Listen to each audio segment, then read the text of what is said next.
Hallo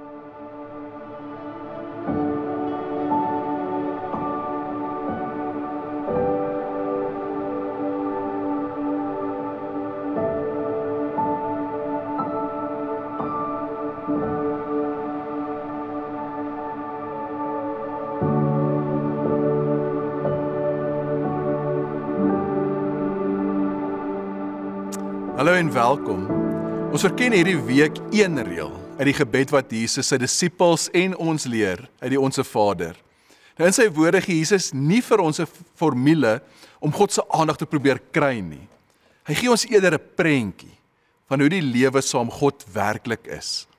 En sy gebed eindig met die woorde: lei ons nie in versoeking nie, maar verlos ons van die bose. 'n Paar jaar gelede het ek aan my eerste marathon deelgeneem. En ek het 'n interessante patroon gesien. Mense begin met groot opgewondenheid, met groot glimlagte, neem foto's en geniet die eerste paar kilometers. Maar soos wat die pad langer raak, is daar van ons wat paniekerig begin raak het. Jy kan sien aan hoe gereeld daar na die horlosies gekyk word, hoe daar probeer word om by ander te bly, vinniger hardlopers om te probeer in die wedloop te bly. So wat begin het as 'n gesonde begeerte om net deel te neem, kan ontaard in 'n obsessie wat vreugde steel en liggame seermaak. So as dit kom by begeertes, skryf Ronald Rolheiser dat boosheid verskyn dikwels as die verwronging van goeie begeertes. Die begeerte self is nie verkeerd nie. Om jou liggaam uit te daag, om gesond te wees, om dit saam met ander te geniet, dis gesond. Maar iewers op die pad het 'n goeie ding die belangrikste ding geword. En wanneer dit gebeur, kan selfs mooi, goeie begeertes vernietigend word. En sodra jy dit begin oplet, sien jy dit oral raak. Jy sien dit in die ouer, wie se gesonde begeerte om vir hulle kinders te sorg, in werkverslawing ontaard, wat hulle beroof van teenwoordig wees vir hulle gesin. Jy sien dit in die vriend wat sy natuurlike verlange na vriendskap verander in people pleasing.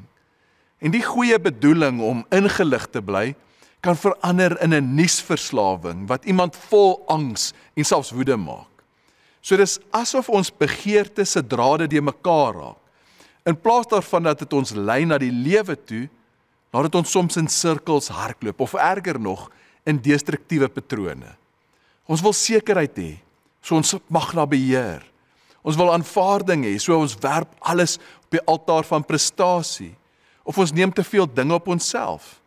Ons wil vrede hê, so ons vermy konflik. Heeltemal, en dis ironies genoeg, wat tot meer spanning kan lei.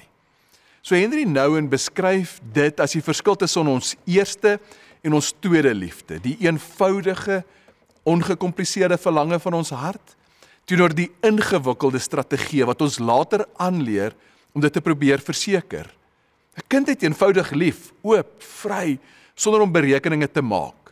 Maar na mate ons ouer word, leer ons dat liefde kan seermaak, dat mense kan ons teleurstel, en dat om kwesbaar kan wees, dit gevaarlik is. En so ons begin planne beraam, wat ons behoeftes beskerm, maar wat ons dikwels net meer alleen raak.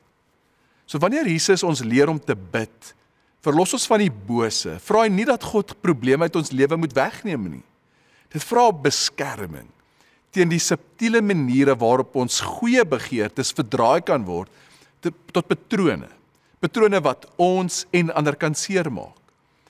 En dit vra die helderheid om te kan sien wanneer 'n goeie ding ons dit so begin najag dat dit ons minder liefdevol, minder vreedsaam en minder van onsself maak. En so as jy in jou eie lewe dink, waarna verlang jy nou? Verborgenheid, betekenis, rus, erkenning, meer tyd saam met jou gesin, dis alles goeie begeertes. En dit wys iets mooi van mens wees. Maar dan moet ons ook eerlik vra, hoe probeer ek dit bereik? En beweeg my manier regtig my nader aan hierdie verlange? Of raak ek dalk vas in patrone wat my verder wegneem? So soms het ons verlossing nodig, nie van 'n buitekrag nie, maar van ons eie misleidende pogings om hemel op aarde te bring.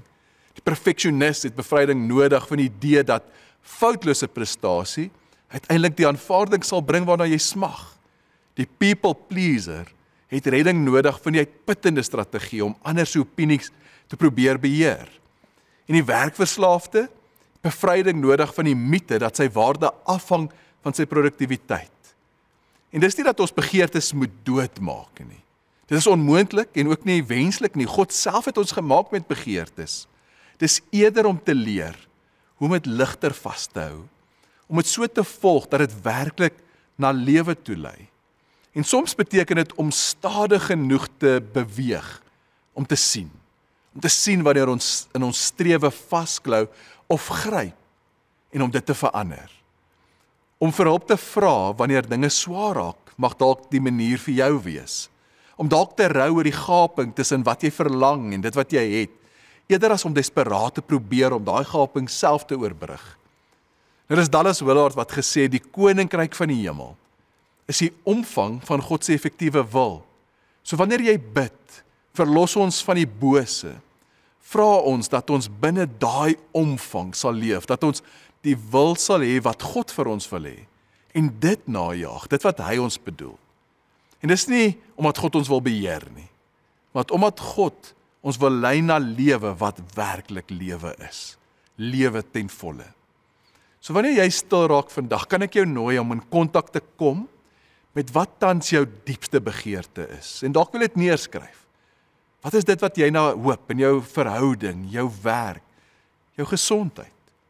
En praat dan eerlik met die Here oor hoe jy hierdie begeerte probeer bevredig. En dan kan ek jou nooi om ook te luister na die Here. Soos wat jy eerlik reflekteer of dit jou nader na die lewe bring of dit jou verder wegneem. Luister na waartoe die Here jou nooi.